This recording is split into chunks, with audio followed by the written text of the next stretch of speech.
परमाणु भार किसी तत्व का एटॉमिक नंबर किस प्रकार से निकाला जाता है, किसी भी तत्व का एटॉमिक नंबर किस प्रकार से निकाला जाता है, इसको आप बहुत ही सरल तरीके से और बहुत ही ट्रिक लेवल से आपको बताऊंगा। आसानी से आप 1 से 2 मिनट में सभी तत्वों के परमाणु भार निकाल सकते हैं। आपको देखते हैं ट्रिक। आपको एक बात बता देना चाहता हूं कि ट्रिक जो होता है सभी तत्वों के लिए या सभी वर्णों के लिए काम नहीं करता है ना। ट्रिक कुछ तत्वों के लिए काम करेगा और जो हमारे लिए मोस्ट इंपॉर्टेंट होते हैं, इंपॉर्टेंट हमारे 1 से लेकर 20 तक जो तत्व होते हैं, यही हमारे लिए क्या होते हैं, बहुत ही इंपॉर्टेंट होते हैं। इसके हम ट्रिक लेवल से क्या करते हैं, आपको हम परमाणु भार निकालना बताएंगे ना। अब ध्यान दीजिएगा, हमको निकालना है परमाणु भार। परमाणु भार किस प्रकार से निकलता है देखेंगे। परमाणु भार निकालने के लिए परमाणु भार या परमाणु द्रव्यमान बोल सकते हैं, द्रव्यमान। ध्यान से देखिएगा किस प्रकार से परमाणु द्रव्यमान के। आपको 2 चीज़ ध्यान रखना है हमको। आप मैथ में बेसिक चीज़ में पढ़े होंगे, सम संख्या क्या होता है, विषम संख्या क्या होता है, इसके बारे में आप बेसिक रूप से जानते होंगे ना। सम संख्या क्या होता है, विषम संख्या क्या होता है, इसको बेसिक रूप से आप जानते होंगे। हमको सिर्फ इस पर परमाणु क्रमांक पर ध्यान देना है कि परमाणु क्रमांक किस प्रकार हमारा है। आपको परमाणु क्रमांक सम संख्या में दिखाई दे रहा है, परमाणु क्रमांक विषम संख्या में दिखाई दे रहा है, तो आपको वही लेवल देखेंगे। तो आपको सम संख्या के लिए क्या करते हैं देखेंगे, अगर परमाणु क्रमांक सम संख्या, हम यहाँ पर एक नोट्स लिख देते हैं। यदि क्या होता है, यदि परमाणु क्रमांक, यदि या परमाणु संख्या सम हो, यदि परमाणु संख्या क्या हो, सम हो, तो हम क्या करते हैं, यदि परमाणु संख्या सम हो तो हम देखते हैं, अगर यदि परमाणु संख्या क्या हमारा सम होता है तो हम डायरेक्ट क्या करते हैं, जितने भी एटॉमिक नंबर होते हैं हमारे, जिसे परमाणु क्रमांक कहते हैं, परमाणु क्रमांक में डायरेक्ट क्या करते हैं, 2 से गुणा करा देते हैं। जैसे आपको सम संख्या में कौन कौन सी दिखाया, आपको जैसे 2 हो गया, 4 हो गया, 6 हो गया, 8 हो गया, 10 हो गया, इसके बाद यहाँ आपका 12 हो गया, 14 हो गया, आपका 16 हो गया, 18 हो गया और कौन 20 ना। देखिए सम संख्या है, इस पर जो हमारे एटॉमिक नंबर, जिसके हमारे जो आपके परमाणु क्रमांक, आपको परमाणु तत्व दिखाई दे रहे हैं, आपको हीलियम का, इस हीलियम हो गया, बेरिलियम हो गया, इसके बाद आपका कार्बन हो गया, इसके बाद आपका ऑक्सीजन होगा। इन सभी तत्वों को कुछ करना नहीं है, आपको सिंपल से क्या करना है, 2 से गुणा करा देना है। जो संख्या आएगी वही क्या हो जाएगा, आपका परमाणु भार निकल जाएगा। जैसे आप देखते हैं सम संख्या के लिए देखते हैं, आप यहाँ पर परमाणु क्रमांक सम संख्या है हीलियम का, हम क्या करेंगे, यहाँ आपको लिखेंगे यहाँ परमाणु क्रमांक और गुणे के क्या लिख देंगे, 2 कर देंगे, तो बराबर जो निकलेगा क्या निकल जाएगा हमारा, ये परमाणु भार निकल जाएगा।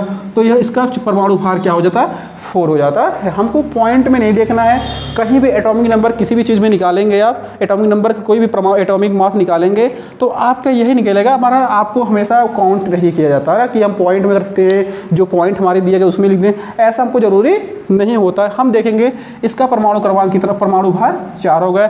ऐसे हम क्या देखेंगे, बेरिलियम को देखेंगे, इसका कितना हमारा है 4 है, तो गुणे 2 कर लेंगे, तो बराबर जो निकलेगा हमारा क्या आ जाएगा, 6 आ जाएगा। तो इसका क्या हमारा बराबर 8 हो जाएगा हमारा, तो परमाणु भार इसका 8 हो गया। इसी प्रकार क्या करते हैं हम, सभी जितने भी सम संख्या है सब में क्या कर देंगे, गुणे के 2 कर देंगे। सब में क्या करेंगे, गुणे के 2 कर देंगे, गुणे के 2 कर देंगे, गुणे के 2 कर देंगे। आगे देखेंगे 10 है। अब यहाँ देख लेते हैं आपका मैग्नीशियम का भी, यहाँ लिखेंगे परमाणु क्रमांक 12 गुणे 2 कर लेंगे। अब यहाँ देखेंगे सिलिकॉन का 14 है तो गुणे के 2 कर लेंगे। यहाँ देखेंगे 15 है आपका, इसके बाद 16 है तो गुणे के 2 कर लेंगे। यहाँ देखेंगे आर्गन है तो गुणे के 2 कर लेंगे। यहाँ देखेंगे आपका कैल्शियम है तो गुणे के 2 कर लेंगे। ये हम इनको जितने भी गुणा कर लेंगे, 2 मल्टीप्लाई करते हैं। अब जितना संख्या आएगा हमको गुणा करने में, उतना क्या होता है इसका आपका एटॉमिक मास या परमाणु भार हो जाएगा हमारा ना। देखेंगे 6 दूना के 12 हो जाएगा। अब यहाँ पर हो जाएगा आपका 8 दूना का 16 हो जाएगा। यहाँ देखेंगे आपका 10 दूना का 20 हो जाएगा हमारा।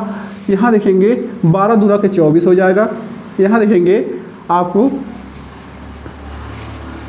यहाँ देखेंगे आपको 14 दूनी के 28 हो जाएगा आपका, यहाँ हो जाएगा 32 हो जाएगा आपका, यहाँ हो जाएगा आपका 36 हो जाएगा, यहाँ देखेंगे हो जाएगा 40। यही क्या होते हैं हमारे इसके परमाणु भार निकल जाएंगे। सम संख्या के लिए तो ये कर लिए हैं, मतलब इसकी संख्या जो करते हैं हम यहाँ निकालते हैं, मतलब जो परमाणु क्रमांक रहेगा उसमें गुणे 2 कर देंगे, जो हमारा परमाणु भार रहेगा वह निकल जाएगा। आप किसी भी तत्व को आप सारणी से मिला लेंगे, लगभग क्या निकलेंगे, आपको इतने ही हमारे परमाणु भार उसके निकलेंगे। बचा हुआ विषम संख्या, अभी हम विषम संख्या देखेंगे, विषम संख्या किस प्रकार निकलता है। तो आपको पॉइंट यहाँ देख लेंगे, यदि विषम संख्या, यदि परमाणु क्रमांक या परमाणु संख्या विषम हो तो परमाणु संख्या विषम हो तो गुणे 2 करते हैं, प्लस 1 कर देते हैं। सिर्फ क्या करते हैं, गुणे 2 करके उसमें 1 ऐड कर देंगे, जो आएगा परमाणु भार, वही जो संख्या आएगा वही परमाणु भार हो जाएगा। जैसे किस प्रकार करते हैं, देखिए एक चीज़ और देख लेंगे, जो हमारा हाइड्रोजन होता है, हाइड्रोजन क्या होता है, एक अपसारणी में भी एक अपवाद के रूप में बैठा रहता है। आपको यहाँ भी क्या कहें, हाइड्रोजन एक ऐसा तत्व होता है इसमें न्यूट्रॉनों की संख्या नहीं पाए जाते हैं। हाइड्रोजन में न्यूट्रॉन, जो फर्स्ट हाइड्रोजन होता है उसमें न्यूट्रॉन नहीं पाए जाते हैं, इसलिए इसका परमाणु भार भी क्या रहता है, 1 रहता है। इसलिए इसका परमाणु भार भी क्या रहेगा, 1 रहेगा। आगे देखते हैं, तो अगर मान लीजिए हम और इसको निकालेंगे, लिथियम के लिए निकालेंगे, देखिए इसका 3 है तो मतलब एक विषम संख्या है।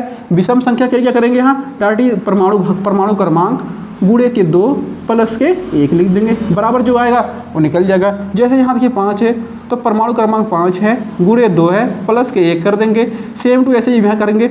एक बात ध्यान दीजिएगा, आपका जो नाइट्रोजन होता है, नाइट्रोजन का फिक्स वैल्यू जो हमारा एटॉमिक मास का होता है वो लगभग क्या होता है, 14 होता है। इसलिए हम क्या करते हैं, इसको हम याद रखेंगे। यहाँ सिर्फ क्या करेंगे, आपको गुणे 2 करेंगे, प्लस 2 नहीं, गुणे 2 करके प्लस 1 नहीं करेंगे। यहाँ ध्यान देंगे, ऐसे 7 दूना के 14 हो जाएगा, ये आपको याद रखना है। आगे देखेंगे, फ्लोरीन हमारा क्या विषम संख्या है, हमारा 9 गुणे के 2 प्लस के 1 कर लेंगे। यहाँ देखेंगे, अगर इसके बाद देखेंगे सोडियम हमारा क्या है, सोडियम हमारा 11, देखिए इसका विषम संख्या गुणे के 2 प्लस के 1 कर लेंगे, जो आएगा बराबर हो जाएगा हमारा। एल्युमिनियम सेम टू ऐसे करेंगे, गुणे 2 प्लस के 1 कर लेंगे ऐसे। यहाँ देखेंगे आपका 15 गुणे 2 प्लस के 1 कर लेंगे इस प्रकार।